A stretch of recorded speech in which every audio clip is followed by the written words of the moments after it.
दोस्तों, कर्ज वो जाल है जिसमें एक बार व्यक्ति फंसता है तो उसका निकलना मुश्किल हो जाता है।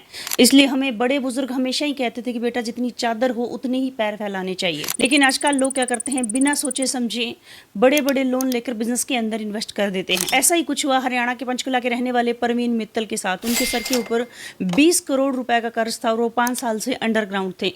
सोमवार को कार के अंदर उनके पूरे परिवार की लाश मिलती है, जहां पर पूरे परिवार के साथ में मिलकर उन्होंने जहर खा लिया और खुदकुशी कर ली। परवीन के भाई ने पुलिस को बताया कि परवीन ने बड़ा अमाउंट लोन के ऊपर लेकर एक फैक्ट्री की शुरुआत की थी। उसके बाद में उनका बिजनेस घाटे में चलना शुरू हो गया तो परवीन टैक्सी चलाकर अपने परिवार का गुजारा करते थे। तो बैंक ने उनके सारे फ्लैट्स थे, जो प्रॉपर्टी थी, वो सारी की सारी जब्त कर ली।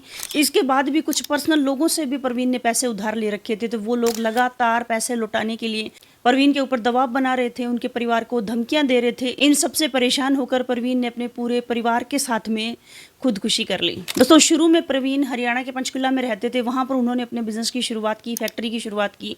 वो बिजनेस फ्लॉप होने के बाद में प्रवीण कोलकाता चले गए। वहां पे काम की तलाश की, उन्होंने काफी सारा ट्राई किया, वहां भी कुछ काम उनका चल नहीं पाया। उसके बाद में वो देहरादून आ गए। यहाँ पर उन्होंने टूर और टैक्सी का बिजनेस शुरू किया। वो बिजनेस भी उनका कुछ खास चल नहीं पाया। प्रवीण ने हर मुमकिन कोशिश की थी लेनदारों का कर्ज उतारने का, बैंक का कर्ज उतारने का, लेकिन बात नहीं बन पाई। उन्होंने सबसे परेशान होकर लास्ट में उन्होंने ये कदम उठा लिया, क्योंकि कर्ज के पैसों के ऊपर दोस्तों लगातार ब्याज लगता है, जिसकी वजह से वो अमाउंट अगर थोड़े दिन में ना लौटाया जाए तो वो इतना ज़्यादा बड़ा बन जाता है कि एक समय बाद उसको लौटाना इम्पॉसिबल हो जाता है।